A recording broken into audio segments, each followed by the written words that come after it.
Welcome to all of you to self selection board of one step towards uniform. मेरा नाम है शुभम वाशने और आज मैं आपके साथ डिस्कस करने जा रहा हूं 25 डेज प्लान ऑफ एनडीए 1 2020। अब मेरा जो डिस्कशन करने का प्लान का तरीका होगा वो होगा 80-20 रूल का। मतलब क्या कहना चाह रहा हूं, 20% ऐसे एफर्ट मारो जो 80% रिजल्ट दे, ना कि 80% वैसा काम करो जो 20% रिजल्ट दे रहा हो आपको।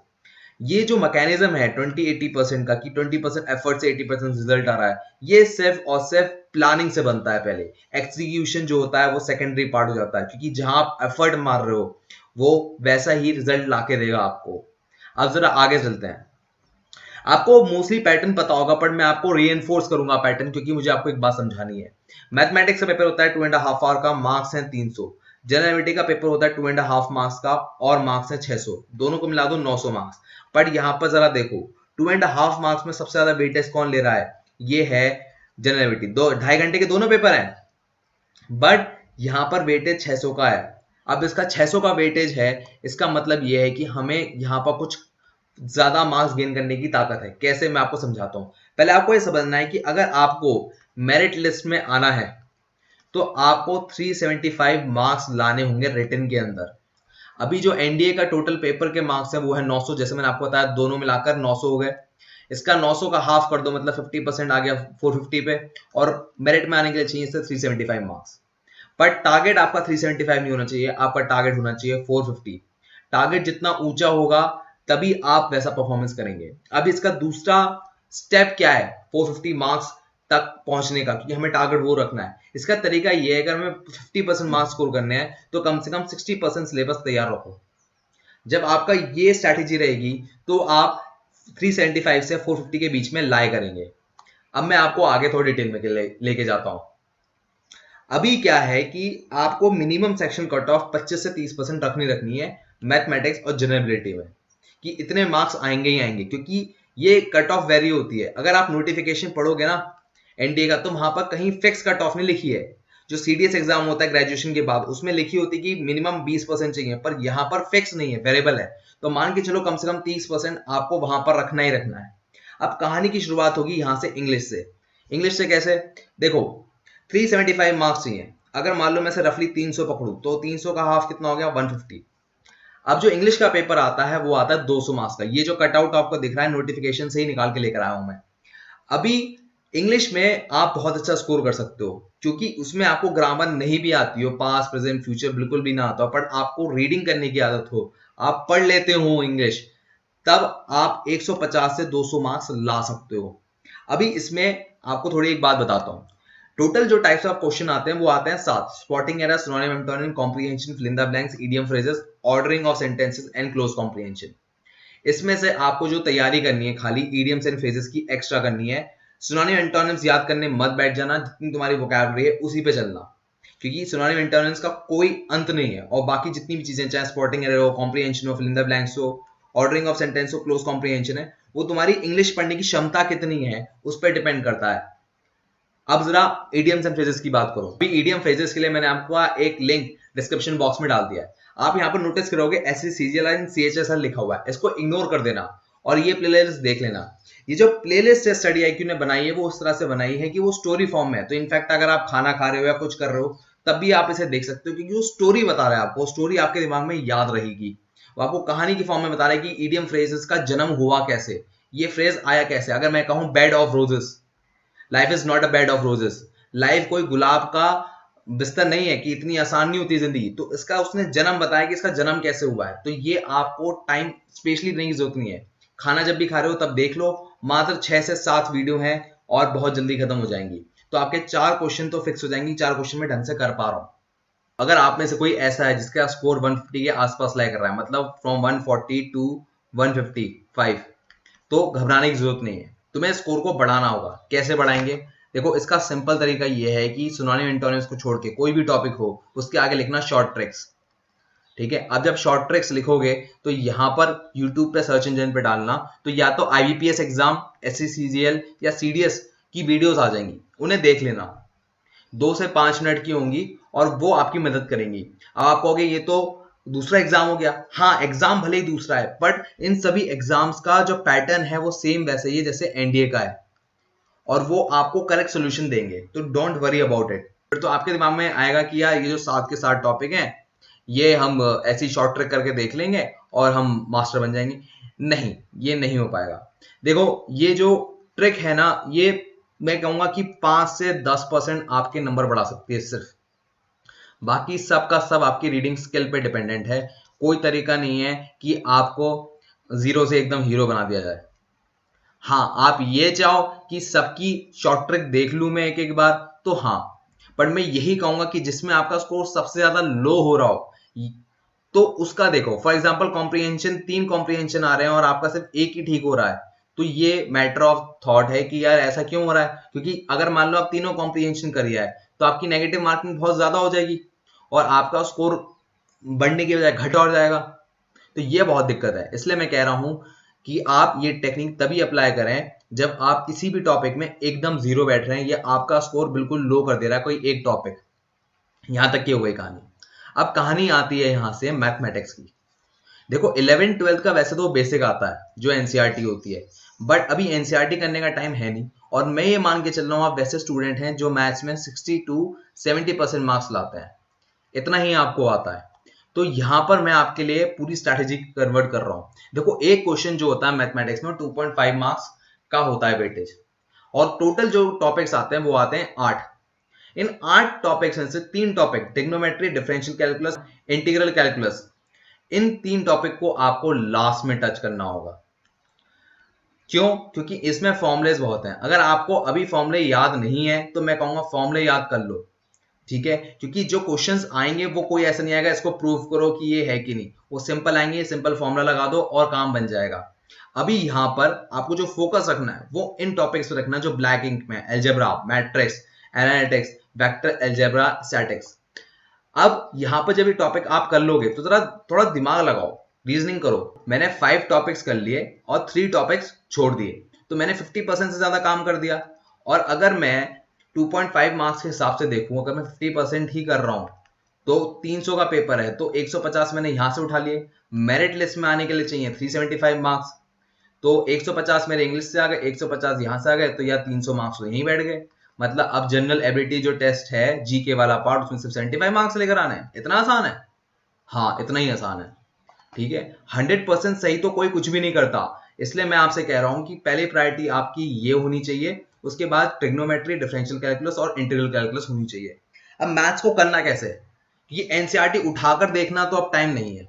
देखो मैथ्स आपको आती है, अगर आप 60% भी स्कोर कर पा रहे हो ना अपने सीबीएसई के एग्जाम में, तो आप इतनी काबिलियत रखते हो कि आप एनडीए का मैथ्स पेपर आराम से सॉल्व कर दो। देखो आपको सिंपल एक काम करना है, या तो ये किताब दिशा पब्लिकेशन की जिसका लिंक मैंने डिस्क्रिप्शन बॉक्स में दे रखा है, ये आपके पास होनी चाहिए, या कोई और किताब जिसमें आपके पास क्या हो, क्वेश्चंस भी हो और उसका डिटेल सोल्यूशन भी हो, ये किताब होनी चाहिए। और पेपर को टाइम लगाकर, मतलब 2.5 आवर का टाइम लगाकर सॉल्व करो, उसके बाद उसका सोल्यूशन देखो डिटेल में। तो जो टॉपिक आपका वीक होगा वो आपको डिटेल सॉल्यूशन की मदद से क्लियर हो जाएगा आपका। यही करना है आपको। अब 2.5 आवर का जो टाइमर लगा के पेपर करने हैं वो करने हैं आपको 3 पेपर। क्यों करने हैं? क्योंकि आपको क्लियर आइडिया हो जाएगा कि यार मेरी परफॉर्मेंस आ कैसी रही है। उसके बाद लगातार 5 से 6 पेपर सिर्फ स्कैन करो कि यार ये मुझे आता है, ये मुझे नहीं आता।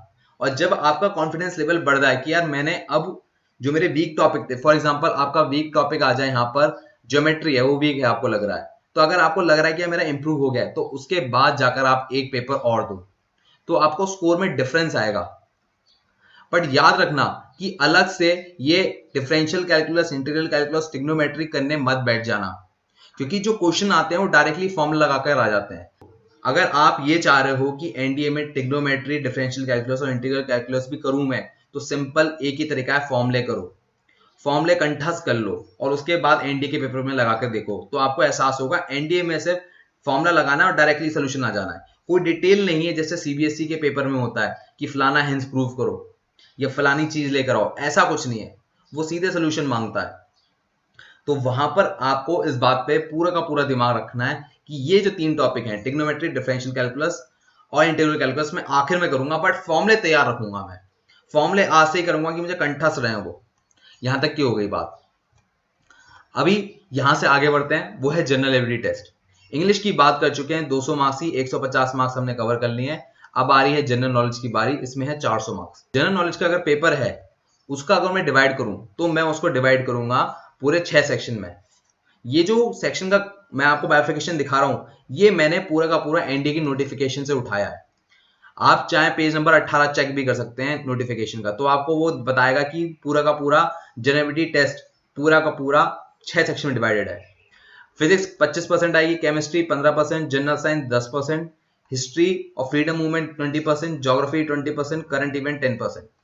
अभी मैं ना बहुत सालों से देखता आ रहा हूं कि जो एनडीए है वो हमेशा साइंस वाले स्टूडेंट के लिए आसान रहता है। तो मेरे दिमाग में हमेशा क्वेश्चन आया, ऐसा क्यों? वो रीजन ये है क्योंकि अगर 25%, 15% और 10% को मिला दो तो टोटल 50% बैठ जाता है। और इस 10% का तड़का और डाल दो करंट इवेंट्स का, करंट अफेयर्स का, तो ये 60% का वेटेज उठा लेता है।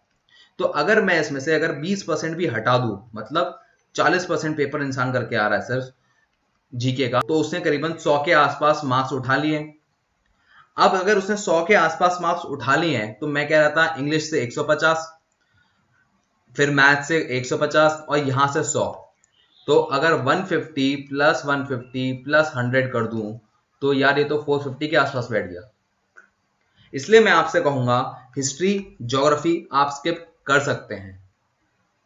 अब आगे बढ़ता हूं मैं आपके आगे। कहानी शुरुआत करूंगा मैं तड़के के साथ, करंट अफेयर का तड़का, जो आपका 60% का वेटेज रख रहा है। मैं आपके लिए स्क्रीन क्लियर करता हूं। तो ये जो 10% का तड़का है, इससे शुरुआत करेंगे क्योंकि इस 10% के तड़के को निकालना बहुत आसान है। अभी जो आपको करंट इवेंट का कट ऑफ दिख रहा है प्रॉपर, ये मैंने निकाला है एनडीए 1 2020 की नोटिफिकेशन से। आप क्रॉस चेक भी कर सकते हैं, पेज नंबर 22 पे लिखा हुआ है। इसमें लिखा है कि आपको इंपॉर्टेंट इवेंट्स पता होने चाहिए जो रिसेंट ईयर में हुए हैं। मतलब ब्रेक्स समिट कहाँ हुआ था, ओलंपिक्स कहाँ हुए थे, एशियन गेम्स कहाँ हुए थे, और अब आने वाले टाइम में ये इवेंट कहाँ होने जा रहे हैं, ये बात आपको पता होनी चाहिए। इसके बाद करंट इंपॉर्टेंट वर्ल्ड इवेंट पता होने चाहिए। भाई G20 अभी होकर चुका था, तो वो कहाँ हुआ था, कौन सी कंट्री नहीं आई थी, कौन सी कंट्री आई थी, ये आपको पता होनी चाहिए। इसके बाद prominent personalities both Indian and international including those connected with culture activities and sports, वो पता होनी चाहिए। अभी चलो ये सब तो आप नोटिफिकेशन पढ़ के खुद भी पता कर लेते हैं, बट मैं आपको सोल्यूशन बताता हूँ कि ये आपको ढूंढने कहाँ से। अभी आपको करंट अफेयर करने कहाँ से, वो मैं आपको बता देता हूँ। वो करने आपको इंडिया बेक्स से। इंडिया बेक्स पे जाओगे, वहां पर करंट अफेयर पे क्लिक करना, और वहां पर आपको national international awards winner defence personnel art and culture and sports करना ही करना है, ठीक है। और यहाँ पर आप जाओगे होम बटन पर, सॉरी यहाँ जीके पे जाओगे, तो आपको यहाँ से जनरल साइंस जरूर करनी है। अभी इस इंडिया बिक्स का लिंक मैंने डायरेक्टली आपको डिस्क्रिप्शन बॉक्स में दे दिया, वहां से भी इसे एक्सेस कर सकते हैं। अभी इसके करंट अफेयर वो कराता कैसे इंडिया बिक्स? इंडिया बिक्स आपको करंट अफेयर कराएगा इस तरह से। आपको क्वेश्चन बोलेगा, for example which institute has launch 30-day long capacity building programme called Tech for Tribal. और अगर मान लो आपको इसका जवाब नहीं आता तो सोल्यूशन भी देगा और उसका एक्सप्लेनेशन भी देगा यहाँ पर। तो ये बहुत इंपॉर्टेंट है इस पूरी की पूरी इंडिया बिक्स का, तो ये आपको जरूर करना है। अब यहां से जरा हम आगे बढ़ते हैं। अब आते हैं हम केमिस्ट्री के ऊपर। मैंने आपको बताया था कि करंट अफेयर तड़का है, और जो साइंस स्टूडेंट हैं वो ही ज्यादातर क्वालिफाई करते हैं। उसका रीजन ये है कि साइंस प्लस करंट अफेयर मिलाकर 60% कवर कर लेता है एनडीए का पूरा सिलेबस। अब जरा अगर आप केमिस्ट्री की बात करें, केमिस्ट्री में जो कार्बन है वो सबसे कम आता है, मात्र 5 से 3% बस। बाकी 95 to 97% जो भी आती है केमिस्ट्री, वो आती है नॉन कार्बन वाली। अगर जरा आप टॉपिक देखें, physical and chemical changes, element, mixture and compound, symbol, formula, ये मैंने खुद से लिखे नहीं है टॉपिक, ये मैंने एनडीए की नोटिफिकेशन से उठाए हैं। ये सबके सब आपको करने हैं, बट इनमें से कुछ इंपॉर्टेंट टॉपिक हैं जो आपको 200% करने ही करने हैं। For example, material use in preparation of substances like soap, glass, ink, paper, cement, paint, safety matches, gunpowder, ये आपको करने ही करने हैं। उसके बाद ऑक्सीडेशन रिडक्शन, ये आपको करने ही करना है। फिर एसिड, बेसिस एंड सॉल्ट। देखो एसिड, बेसिस एंड सॉल्ट बहुत इंपॉर्टेंट है। इसमें सबसे इंपॉर्टेंट ये आता है कि कौन से इक्वेशन में या कौन से फॉर्मूले में CO2 निकलेगी, ये आपसे पूछा ही जाता है। लाइम वाटर मिल्की कब होता है, ये आपसे पूछा ही जाता है। इसके बाद atom, atomic equivalent, molecular weight और वैलेंसी, ये आपको करने ही करने हैं। ये टॉपिक फिक्स हैं, ये 110% आते ही आते हैं। अब ऐसी ही कहानी फिजिक्स के साथ है। ये फिजिक्स का कटआउट है जो इंडियन नोटिफिकेशन में लिखा हुआ है, मैं पूरा नहीं पढ़ूंगा, बट मैं ये कहूंगा कि अगर आपको इसको सिंपल फॉर्म में तैयार करना है, उसका जवाब है पाथफाइंडर। ऐसा जरूरी नहीं है कि आपके पास पाथफाइंडर ही होनी चाहिए। अगर आपके पास आपकी कोचिंग के नोट्स हैं तो एक बार मैं कहूंगा उसे देख लो, या खुद के बनाए नोट्स हैं तो वो देख लो, ठीक है। Simple 11th and 12th class के नोट्स भी बहुत हैं अपने आप में, पर जिस पाथफाइंडर के अंदर कंपाइल करके रखे हुए हैं, इसलिए मैंने प्रेफरेंस इसको दी है कि पाथफाइंडर में इसे आप देख लेना। इसकी जो बैक एक्सरसाइज है वो आप जरूर कर लेना, जिससे आपके जो कंसेप्ट हैं वो क्लियर हो जाए। यहां तक की हो गई बात। अब आते हैं जनरल साइंस में। एनडीए में बायो नाम की कोई चीज नहीं होती, तो उन्होंने उसका नाम दिया है जनरल साइंस। जनरल साइंस में अगर आप देखोगे तो उसने लिखा है difference between living non living, basis of cells, protoplasm, tissues, growth, reproduction, plant and animal. इसके बाद लिखा है human body, importance organs, common epidemics, जैसे अभी कोरोना हो रहा है वैसी एपिडेमिक कौन कौन सी बीमारी हैं, और उनकी कॉजेज, प्रिवेंशन, ये इसने लिखा हुआ है। इस सब पे मैंने ये पूरी की पूरी एक प्लेलिस्ट बना रखी है, ये आपको देखनी है। इसका लिंक भी आपको डिस्क्रिप्शन बॉक्स में मिल जाएगा। यहां तक की हो गई कहानी। मैंने पूरी प्लानिंग आपको बता दी है, एग्जीक्यूशन अब आपके हाथ में है। प्लानिंग करना फिर भी आसान है, पर एग्जीक्यूशन बहुत मुश्किल होता है। अगर इस एग्जीक्यूशन को अगर आपको अमल में लाना है, इसको सक्सेसफुल करना है, तो सोशल मीडिया को आप गुड बाय कर दो 25 दिन के लिए। बहुत मुश्किल होगा, हाथ पैर कांपेंगे, जैसे इंसान के ड्रग्स में हाथ पैर कांपते हैं ना, कि अगर ड्रग्स छूट जाए, वैसा इंसान हो जाता है। आज के टाइम में सोशल मीडिया वो ड्रग बन गया है। अभी आप एंटरटेनमेंट के लिए भी सोशल मीडिया नहीं खोलें। एंटरटेनमेंट के लिए कुछ भी खोलो, cricket Khelo, football Khelo, but social media मत खोलना। यूट्यूब, फेसबुक, इंस्टा, कुछ भी नहीं।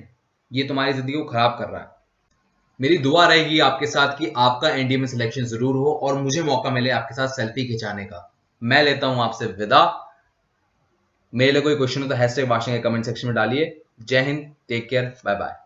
मैं उनको रोज सोचता हूँ, मैं उनको रोज सोचता